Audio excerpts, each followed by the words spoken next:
Вечерва извршниот одбор ќе дискутира.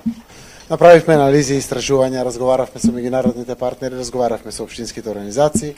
Централниот одбор дебатираше и даде насоки уште пред неколку седмици. Јас верувам дека вечерва ќе донесеме одлука. Штом ќе донесеме одлуката, официјално и ќе ја соопштиме преку вас новинарите до граѓаните. По која насока се движат размислувањата? Мнозинството, како што го чувствувам јас, не сакам да влијаам секако на одлуките, но одговорноста пред се пред државата. Дали ќе се оди со консензуален кандидат или со самостоен? Дел од оваа дискусија вечерва на извршниот одбор која што ќе имаме, ќе биде на мој предлог да влеземе во разговори со политичките субјекти во државата. Не само коалиционите, туку вон парламентарните партии, опозиционите партии, барем дел од нив, да се обидеме да изнајдеме преку заедничка анализа кандидат кој што чувствуваме сите дека би бил поддржан од сите граѓани. Кога зборам сите етнички заедници, сите социјални групи и така натаму, се работи за претседател на државата, тоа е првата функција во државата. Верувам дека имаме шанси да успееме.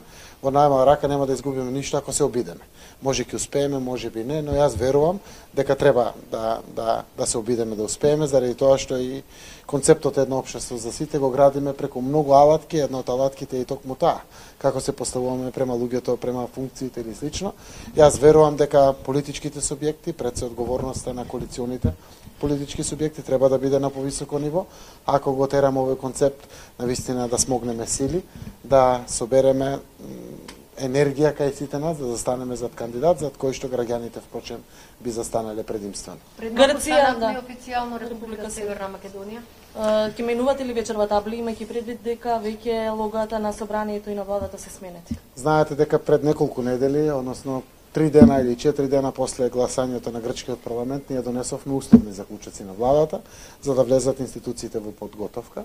Македонија има нов устав, уставот треба да го почитуваме, законот за ратификација на договорот од Преспа треба да го почитуваме и на крајот на денот треба да покажеме извршување на нашите дел од обврските кои што ги имаме земено со Преспанскиот договор.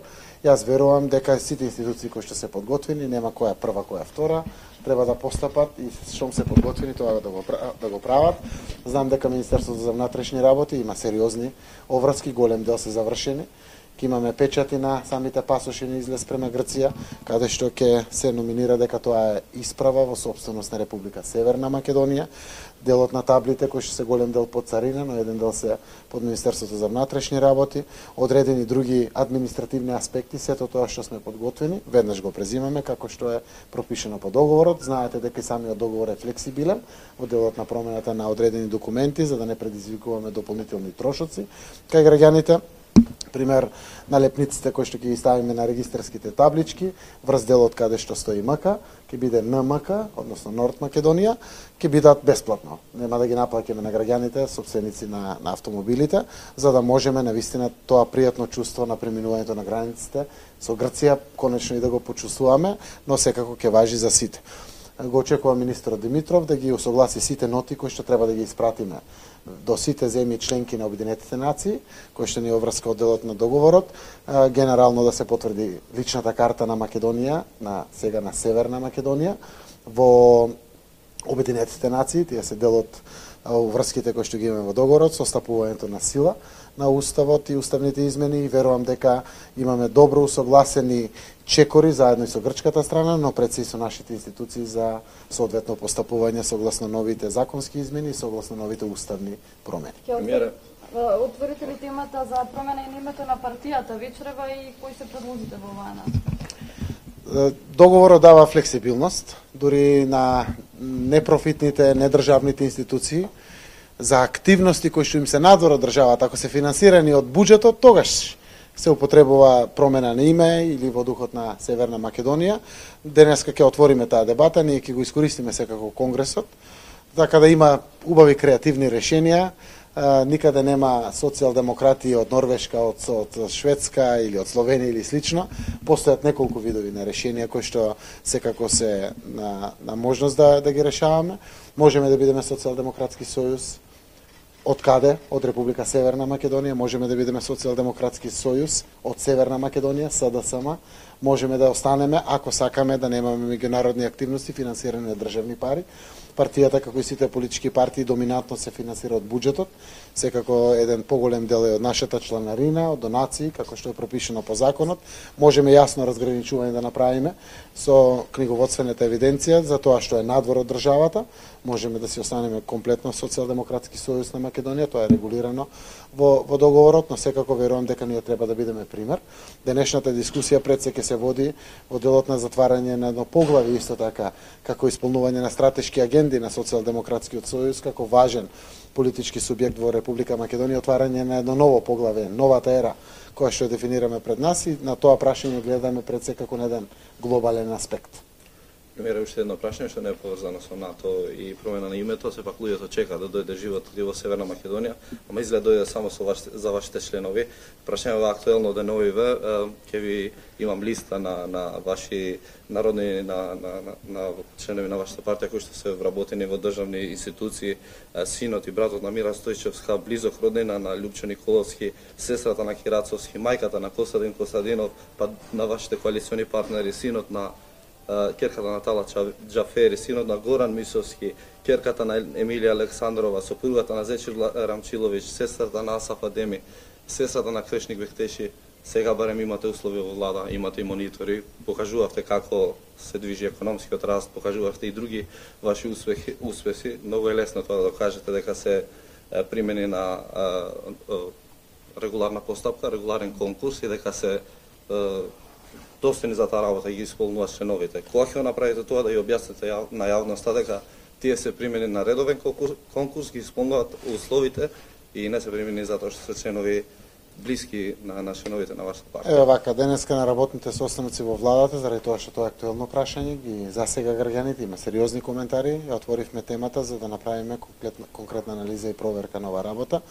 Ке видиме сите постапки како се направени. Знаете, во последната година имаме 40.000 вработувања, доминантно да во приватниот сектор, но и еден голем значаен дел се во јавните институции на упразните места.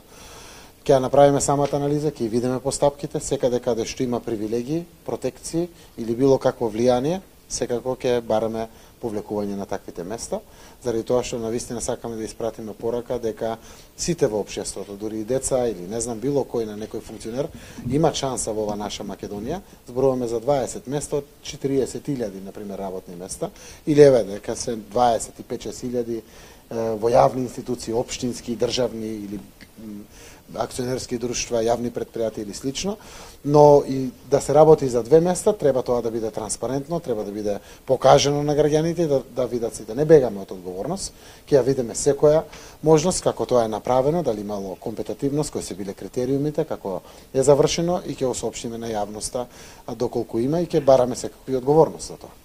Тие не бегат од одговорност, членовите на вашата партија, тие што вработувале, како да ја сватиме изјавата на господин Манчевски дека членовите на СДСМ биле 10 години дискриминирани, па сега да се вработуваат. Прочитав еден убав твит како одговор на ова, дали сега треба да чекаме 10 години СДСМ да вработува за да биде на исто ниво? Немојте така, заради тоа што навистина има транспарентни постапки.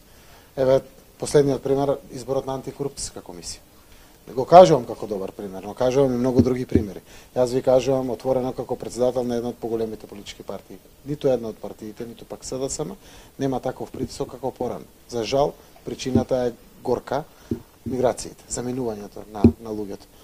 Се вработуваат граѓани кои што не се припадници на политички партии, рамноправно од етничките заедници, процентот е на застапеност на секаде зголемен и слично, но веројатно имаме и слабости при нашето функционирање.